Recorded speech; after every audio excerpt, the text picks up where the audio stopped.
What's up, passionates? So I'm out here in these streets on a Saturday morning, and I don't believe in Saturday morning like errands because people. And so right now I'm on this diesel line because people. There's not a whole bunch of people inside. It's like they're only letting one person inside at a time or something like that, which is fine. Then people are walking up, they see the line, but they want to believe that it's not the line to go into this location. So they looking like they hope that somebody's going to let them in. You know, the foolishness and the shenanigans. The dude came up behind me and then want to tell me that he was in front of me. And then after I moved, just so I could not have to deal with that. Oh, nah, I was just kidding. Nah, go ahead. Because clearly you pressed, and I'm not. I'm pressed to have my peace. But the point isn't, this whole day has been a real lesson in reaction, right?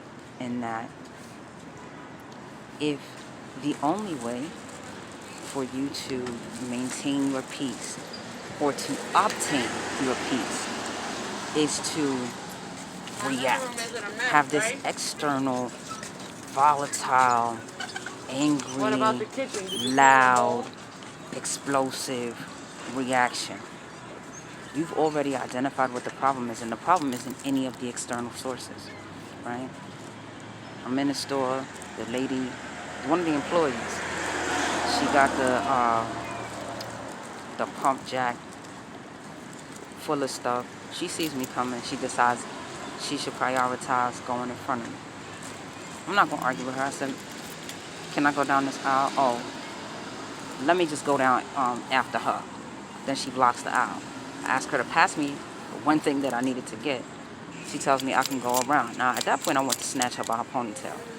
But I chose not to react, right? I talked myself off the ledge. Good for me. Now I'm in other spaces, and it's the same type of thing, right? People cutting you off on the highway, all the foolishness. The point is, choosing peace oftentimes, most of the times, means choosing not to react in these crazy ways. And that's not necessarily fun, right?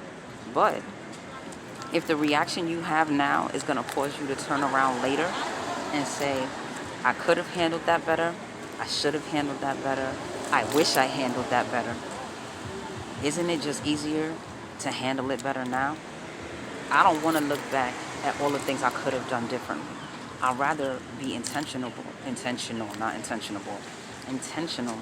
with doing and being different right now when I have the choice. Because that, to me, is a reiteration of my own self-control. You can't allow external forces to control us and then say that we're in control of ourselves. If everything everybody else does, even the most ridiculous, even the things that really make you want to just smash their head right into a wall, if we always have to have those reactions in order to obtain our peace, the issue is within. The issue is not external. We're projecting our own lack of self-control onto the behaviors of others. People are going to always be people. They're going to always pretend they don't see something, they don't hear something, they're going to pretend they don't know you're standing. People are going to be people. So instead of trying to force them to be different with your violence, respond differently. Let them be who they are. And when they're ready to grow to the next place and become better people, great. But you don't have to do all that growing when they finally catch up, because you will have already done that work. So I ain't going to say too much more because, the line is still diesel. But it's moving.